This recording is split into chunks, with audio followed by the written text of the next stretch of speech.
Groaners, and welcome along to another episode of the podcast we know and love. It's the Groan Zone, episode 90, where we invest in groany and game goodness for you. In the games lineup this week, you've got the 5-point countdown, Double Down Dummies, and Admin Nicole's Anagram Anxiety. We'll start off the show with my groans, and of course the rest of the show will fall into place and follow suit. On a side note, apologies for recording a day late. When you're tired, you're tired. My groans. Passing wind in enclosed spaces.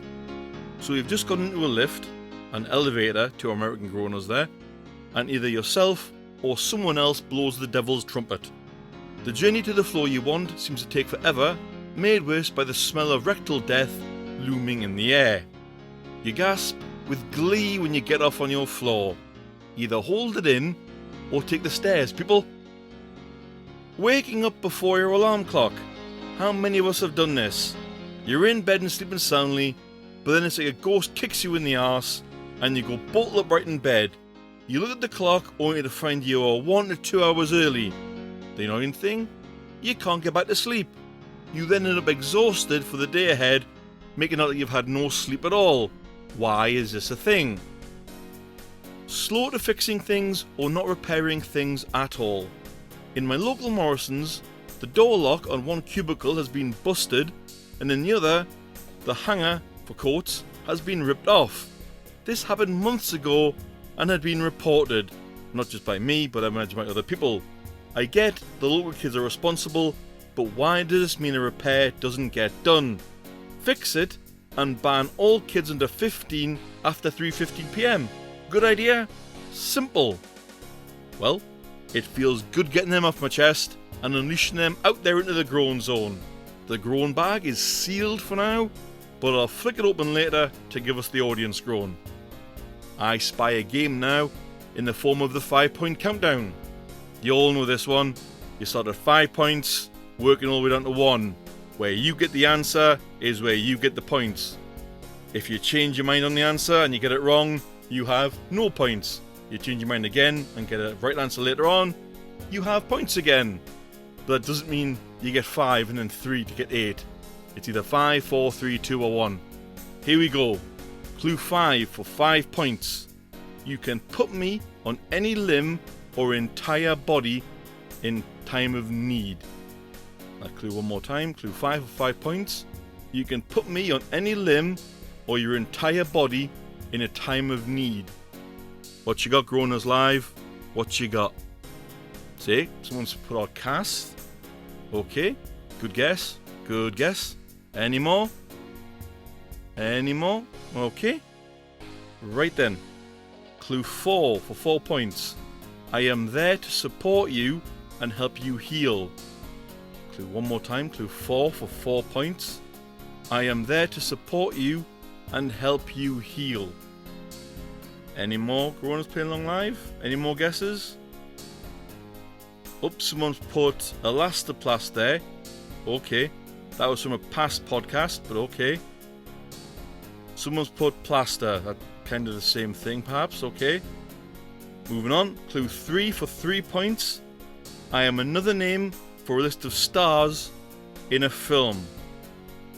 Clue one more time. Clue 3 for 3 points. I am another name for a list of stars in a film.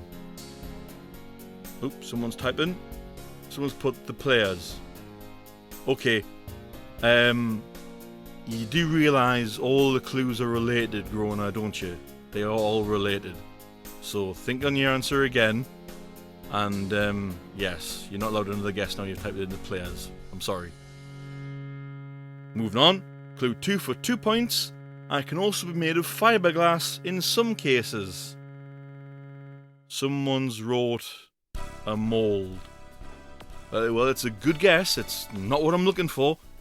They're playing catchphrase, this. Clue 2 for 2 points. I can also be made of fiberglass in some cases. Okay. Someone's were cast again. Okay.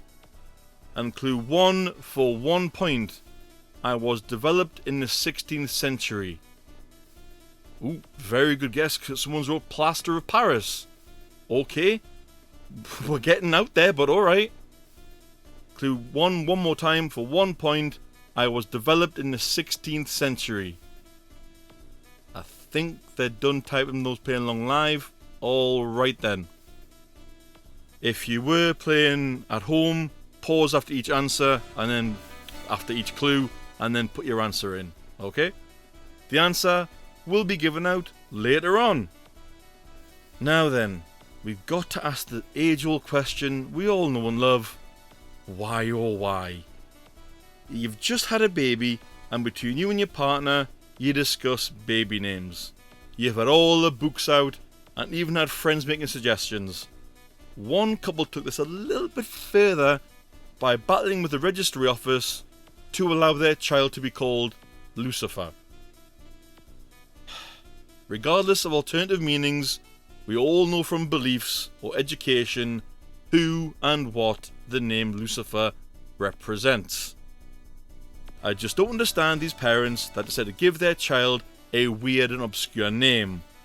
That child will have to live with the name, and other kids can be so very cruel. Daft names for babies? I've just got to ask, why oh why? Before the next game, Admin Nicole's Creepy Corner has just pushed everything aside.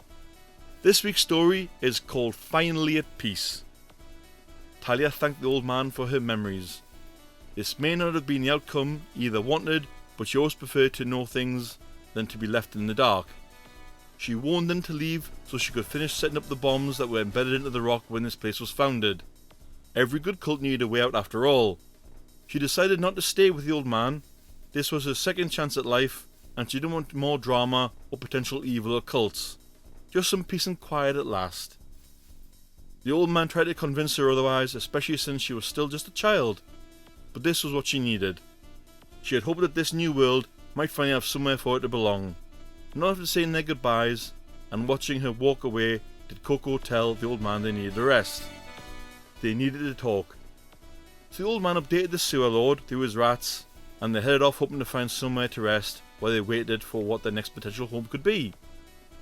The ground continued to shake, something we're used to by now, a small tremor here and there. A way of knowing that Coco and Dred's child was still healthy, so it never bothered them. The old man warned them of this, but even he wondered if reality would tear open given the baby was to be the heart of the earth itself. A few miles north, and they heard the explosion knowing it must have been Talia. The old man could only hope that she would be safe being on her own. Viola was conflicted, however. Talia wasn't responsible for what happened, but she was still part of it. Viola was struggling to come to terms with how she felt about it all. A forest full of trees could be seen not far in the distance, and Lila and Rosa ran over to it. This was no doubt the first time they had seen a forest in their whole lives. The trees appeared to be reaching for the very clouds themselves. The old man encouraged Ivy to join them and go have fun so they could talk without dragging them into it. Ivy was happy enough, trying to etch the memory of every plant and tree into her mind. Finally, something good for her to remember. So, are we going to address the elephant in the room? Coco asked. How well do you even know this sewer lord of yours? Dred asked. The old man assured them that the sewer lord was doing his best to help, and it wasn't his fault that he no longer left the sewers. Even Viola was starting to be sceptical on all the places he had taken them. None of them were suitable for a new town to be built. An abandoned asylum with a killer worm, and potentially vengeful ghosts. A cave that housed a cult so long ago that may still be around somewhere. It was hard for him to admit his worries, but he still had faith in the sewer lord, and he asked him to as well. He was trying his best after all. The old man was sure of that at least. Just then Ivy came running to tell the old man she found him a friend, and so he followed. It was the giant spruce tree towering above all the others. It almost acted like the beating heart of the forest. That's when Ivy pointed out what was etched into the bark. DX3. The old man smiled as he placed a hand on the tree, and looked up at it. "Is this him, Uncle?" Ivy asked. "Yes, Ivy, this is him, DX3, otherwise known as Nature's Takeover. He was with me when we escaped, but we ended up going our separate ways to make it hard for them to find us. Johnny Spruce, you always said you wanted to be at peace with nature instead of being the one to destroy it. I'm glad you found that, old friend," the old man replied. Of course, Ivy, with all her memories of what they went through, would recognise one of them, which made Coco all the more interested in why he never talked about it. Lila and Rosa were still off somewhere, so he thought, why not? He had bottled it up for so long. "Well, you know, I'm 4 and Johnny here is 3. The Sewer Lord's grandfather was 6. We spent so much time together, either hearing our suffering through the walls or the brief moments we wrote together to break our spirit as we were forced to look at each other's torment. Never worked though, only made us stronger. 9 died because 7 became a monster and a cannibal after his experiments. 8 was scared of 7 because 7 ate 9. 7 was killed soon after a failed experiment. 8 and 10 refused to leave with us because they were too scared. 5 stayed behind to cause some damage and slow them down. 2 fled with us and headed straight to the oceans to hide. As for 1, well, we never saw 1. None of us did. Never heard him either, come to think of it. The only one no one ever saw or heard of was number 1, the old man explained.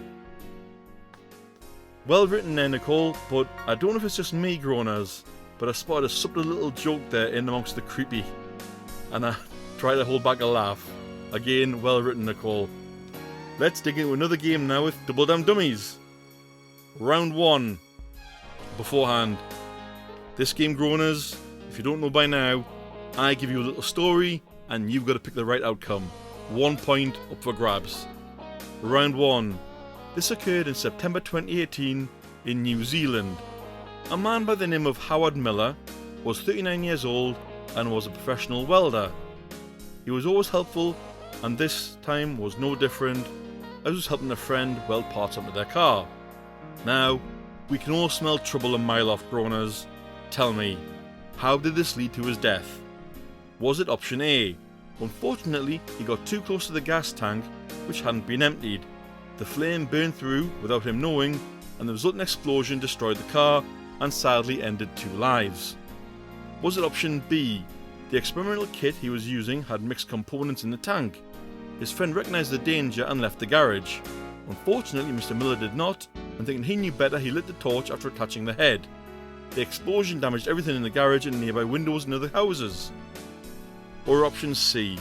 It's unclear how, after lighting the torch, Mr. Miller managed to burn through the car jack holding the car up on one side. The weight of that side of the car crushed him, and this also punctured the welding tank. The friend barely escaped to try and invent to get the car from Mr. Miller. The whole garage was destroyed with an explosion, and Mr. Miller was found dead under the car. Go, Groaners, give me your answers. What you got?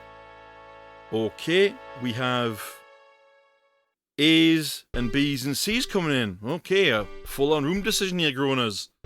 Any more? Some more for B, and a couple more for C. Okay, moving on. Round number 2. Our next Darwin occurred on 5th of September 2017 in California. We've all seen the TV show Jackass, or at least heard about it or the movies. This sounds like a stunt from the show, only gone wrong. Cody Horn was a fun-loving man, so decided it'd be a fabulous idea to get towed behind a vehicle in a golf cart connected by a garden hose down a highway. I cannot believe I'm asking this, Groaners. How did this lead to his death? Was it option A? The garden hose broke, and this didn't give the car behind enough time to react, and due to speeds, the golf cart got crushed between both cars, killing Cody immediately. Was it option B? The hose snapped, sending Cody hurtling towards the guardrail. He hit another car on the way, and was sent headfirst at speed into the railing. Whilst on the way to hospital, he passed away in the back of the ambulance due to injuries he sustained. Or was it option C? The golf cart, whilst connected to the other car, swerved onto the central double yellow lines into oncoming traffic. A truck crashed into the golf cart in a lethal head-on collision.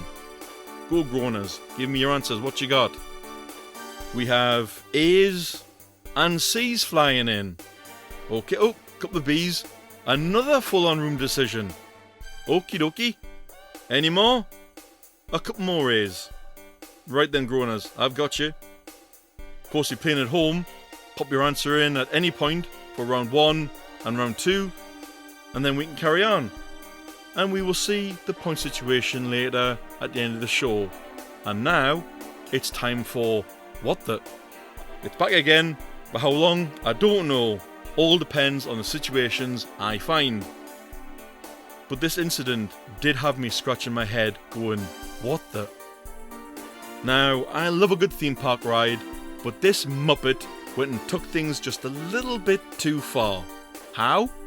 He decided to strip fully in the buff on the It's a Small World ride and go streaking around the ride, climbing over all of the animatronics. Once the police got involved, he was marched away naked. Word is, controlled substances were at play. I wonder. What the indeed? It's open again, Groaners. The groan bag has briefly opened and slung a groan of yours out at me. Yes, it's audience groan time. This week's rolled in from our trusty email from Bartholomew in Liverpool, United Kingdom. And he groans, roadworks. I'm sick of roadworks popping up everywhere. I drive for my living and this is an inconvenience. Councils, sort it out please. Never a truer word spoken, Bartholomew. Thanks for the groan.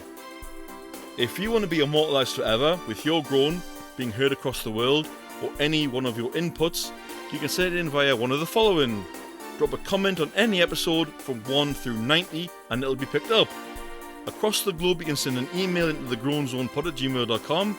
You can search for us on Discord where we can be found under the Groan Zone. The live show is usually recorded on a Friday at 8:30 Greenwich Mean Time. You can look us up on Facebook groups as we can be found under the Groan Zone podcast. Speaking of Facebook, as always, you can find Adam and Nicole under Nicole Amos and myself under Mr. E. Groaner. We welcome your groans, your ideas, your feedback, your why or whys, your what there's, or your hero or zero of the week nominations, or even possibly a new game or a new section. It all helps to go into the show. Now, for the last game of the week, we hit up Admin Nicole's Anagram anxiety. Another brain cell buster this week, and I have no idea at all. Your anagram is Boxy Clank. That's Boxy, that's B-O-X-Y, and Clank, C-L-A-N-K. Your clue? It's a powerful protection stone. Good luck, Groaners. I've yet to get one of these. I'm absolutely hopeless. The answer will come next week. Almost the end of the show now, but we have to give discredit where discredit is due with Zero of the Week. And this might be a little bit wordy, so do bear with me. A mother and her child were escorted from a Pink concert last month. Now at a glance, you'd think they were being rowdy or something. No. The situation was totally mismanaged by Tottenham Hotspur Stadium. The mother's child is 7 and a huge Pink fan, but he also has Down syndrome and other sensory and neurological disorders, which makes it hard for him to sit still in his seat or even sit in his seat at all. Now, these tickets that the mother paid for were not cheap at an eye-watering £630 for lounge access and other features. Now, the child was just dancing next to the seating area, not bothering anyone, and he's only about 3 foot tall, while the supporting act played. Suddenly, 6 security guards appeared and approached the mum and were told, "Sit down or leave," by security. The mum then alleged 4 more guards turned up. That's 10 in total. Long story short, they were made to leave, with no refund, no C in Pink, nothing. How in 2024 can a stadium and its staff not be more caring when it comes to disabilities, etc.? Congratulations, Tottenham Hotspur Stadium. Congratulations, Tottenham Hotspur Stadium. Until you can get educated on how to work with disabilities better, you are hit with the zero branding.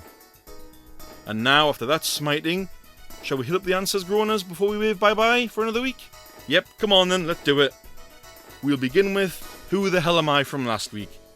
Your clue was, this cartoon character is also a captain and got reruns in the 90s. The answer was, of course, Captain Caveman, who I believe his battle cry was, "Captain Caveman!" Caveman! So hence the name Captain Caveman. Next up for the answers for Double Down Dummies. Round 1. The correct outcome was B. The experimental kit he was using had mixed components in the tank. His friend recognised the danger and left the garage. Unfortunately, Mr. Miller did not, and thinking he knew better, he lit the torch after attaching the head. The explosion damaged everything in the garage and nearby windows in other houses. When welding, never keep your gas mixers in one tank. That is the beginner's rule of welding. Apparently, I know nothing about welding, that's just what I researched. Round 2. The outcome I was looking for was C. The golf cart, whilst connected to the other car, swerved over the central double yellow lines into oncoming traffic.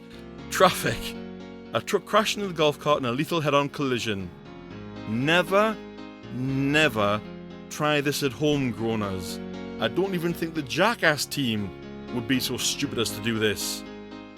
And lastly, the 5-point countdown. The answer I wanted specifically was a cast. Well done to the Groaner that got 5 points straight away by putting that answer in. And props to anyone playing live, or any Groaner playing at home who also got points. The Groan Zone will return next week for more Groany madness. Take care all. Bye bye.